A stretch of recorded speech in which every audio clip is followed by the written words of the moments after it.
Hi, I'm Ian, and I'll be talking about Block, name of my game's project.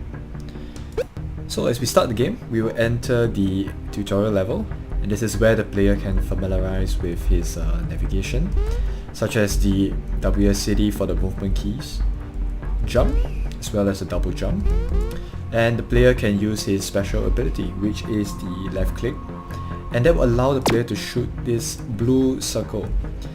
So this blue circle blocks bullets from the enemy projectiles.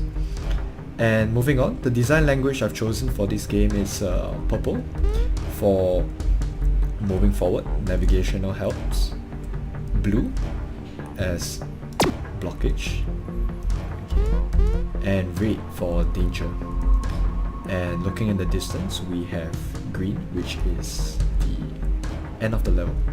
So the player can double jump across this, but of course, if the player drops down, the player will be exposed to these blocks, which will help him to train his jumping finesse.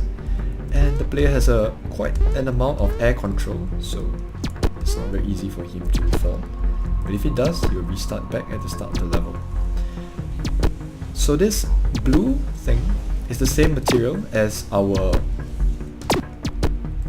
special ability, and this allows the player to learn that the material, the blocking material, is what allows the player to block the player projectiles. So when the player gets hit by the projectiles, he will be knocked back, as you can see. So moving on, we have these two blockage here, and why are they in the tutorial level? It's because they allow the player to familiarize himself with the pattern of the turret bullets. So by shooting, he blocks the bullet, as you can see. So as we touch the green cube, we will move on to the next level. So level 2 is the same thing, but the difference in the challenge is that it is now a movable turret. And the player has to navigate across this bridge using his abilities. And it gets even tougher with 2 now. So he has to use this shield to allow him to navigate across. And we have a little bit of platforming, as well as this turret. So now we have the last one, which are 3 dummy turrets, but they are shooting in a rather randomized pattern. So using this, the player has to jump across and use his ability both at once in order to clear the level. So moving on to the last level, which is the most challenging level, we have a leap of faith, you can say.